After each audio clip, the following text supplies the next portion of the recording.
Here are the children, tomorrow's adults, on their way to the classroom. Tomorrow's doctors and nurses, writers and lawyers, tomorrow's spacemen. This school could be in your community. Maybe you pass it on your way to work. Your neighbor's child may be here, maybe your own. Attendance at this school is high, and so are the grades. And one reason could very well be a noonday lunch in the National School Lunch Program.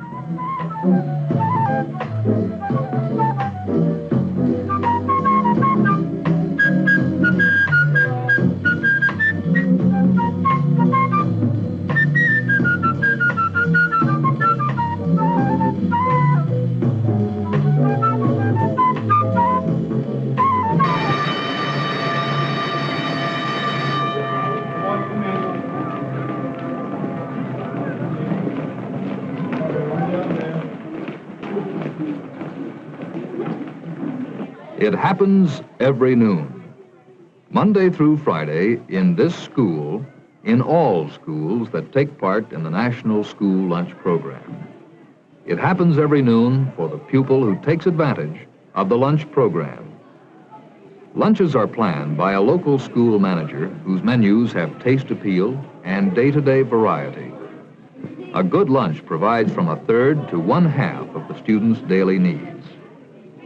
In thousands of schools across the country, millions of school children participate in the National School Lunch Program. Impressive? Actually not. Only a little over one-third of our school enrollment participates. The price of a lunch is low, an average of less than 30 cents for those who can afford it, even lower for those who can't. Free of charge for the child of a needy family. Lunches are designed to be nutritious, attractive, and well-balanced. Type A, they're called. Meats and other foods rich in protein, a combination of fruits and vegetables, bread, butter, milk. Type A. A nutritious lunch helps a child stay alert. It helps teenagers make that final spurt of growth that develops them into healthy grown-ups. It gives all youth the energy to keep up and grow up. And what better use for our cultural riches than the school lunch? The total food consumed in the school lunch program represents an ever-growing market for our farms and our food industry. Of course, there are schools that just don't have handsome cafeterias like this, or efficient kitchen facilities of their own. But this hasn't stopped some schools that lack such facilities. They still have a lunch program, a different kind. I've asked a school nutritionist to tell us about it in her own words.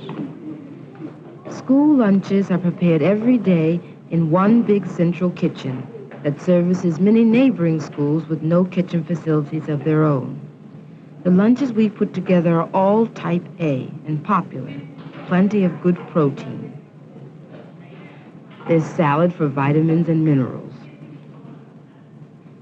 A dressing adds flavor. And carbohydrates, like oven-fresh cake, they're always easy to take.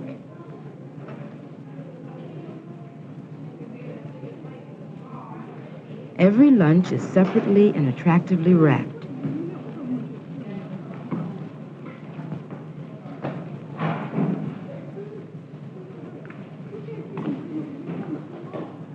And it is placed in its own paper bag to become a personal lunch.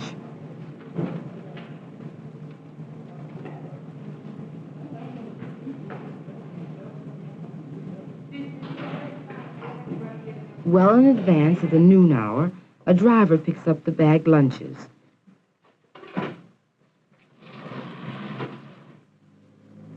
Lunches are then delivered to those schools which have taken the initiative to enroll in the school lunch program. In a big metropolitan city, maybe 35 out of a possible 165 schools have a lunch hour like this. Bags are distributed in in a large multipurpose room that at lunchtime becomes a cafeteria. The place serves the purpose more than adequately.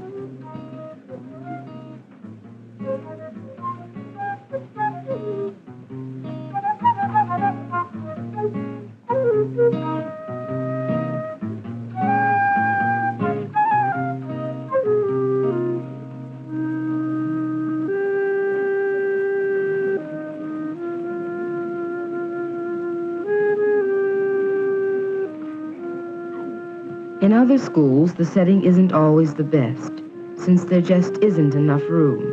Children have to eat right at their desks.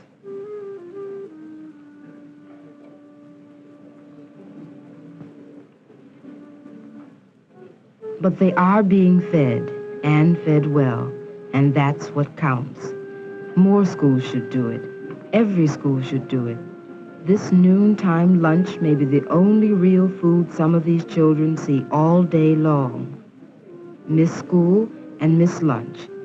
So it's important they're fed here, with someone to care for them. Well, that's the picture in the city schools. But the picture changes when it comes to the rural schools. Some of them are miles away from modern highways, hidden far out of sight. Nevertheless, with enough determination and courage, a school lunch program can happen. Let's hear about it from one such teacher in charge.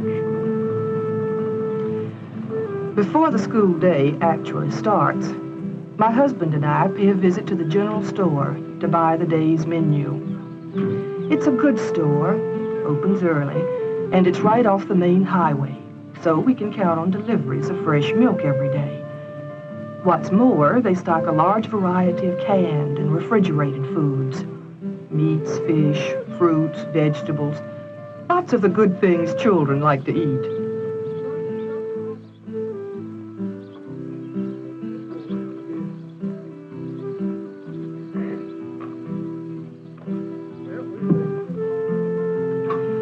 It's a long drive to the school, that's for sure. A drive nobody was prepared to make in country as underdeveloped as ours.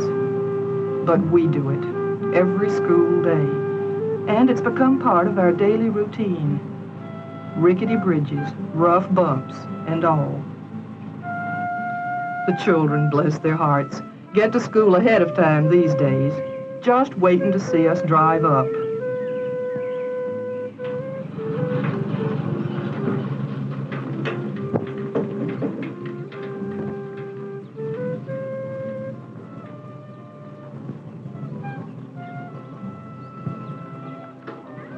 And they can't do enough to help.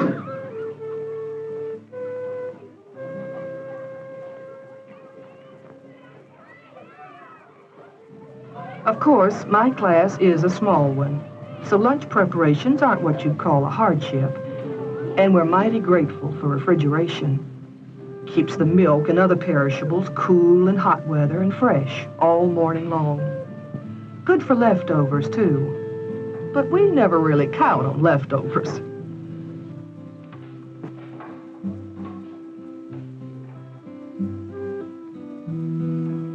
Noontime, and everything is ready. Ready for hungry and grateful little mouths.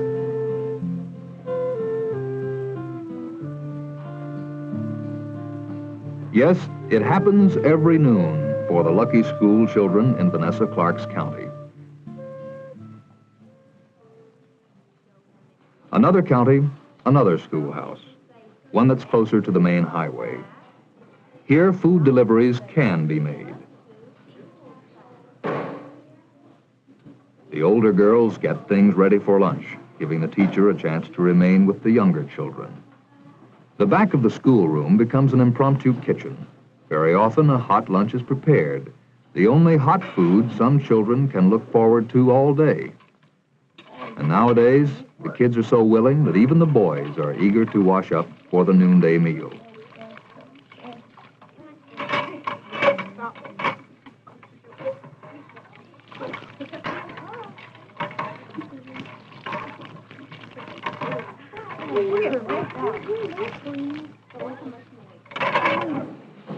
The energy that a well-balanced meal gives them will extend far beyond the lunch period, into the late hours of the afternoon. It will keep the children alert, even enthusiastic about school. Yes, here again, it happens every noon, the way it can for many little rural classrooms all over America. Through the initiative and the ingenuity of local communities with the right spirit, lunch programs have begun in hundreds of isolated 1- and 2-room schools where many children can afford but a few pennies. The United States Department of Agriculture donates some food, along with cash, to help schools buy food locally, thus contributing about 1/5 of the cost of school lunches. But merely making lunches available still doesn't mean that all children get good nutrition.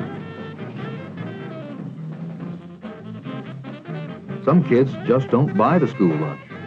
They think it's perfectly all right, pretty cool, in fact, to live on snacks. Teenage girls are the most poorly fed of any group in the nation. Alarming, isn't it, when you consider their future jobs as wives and mothers?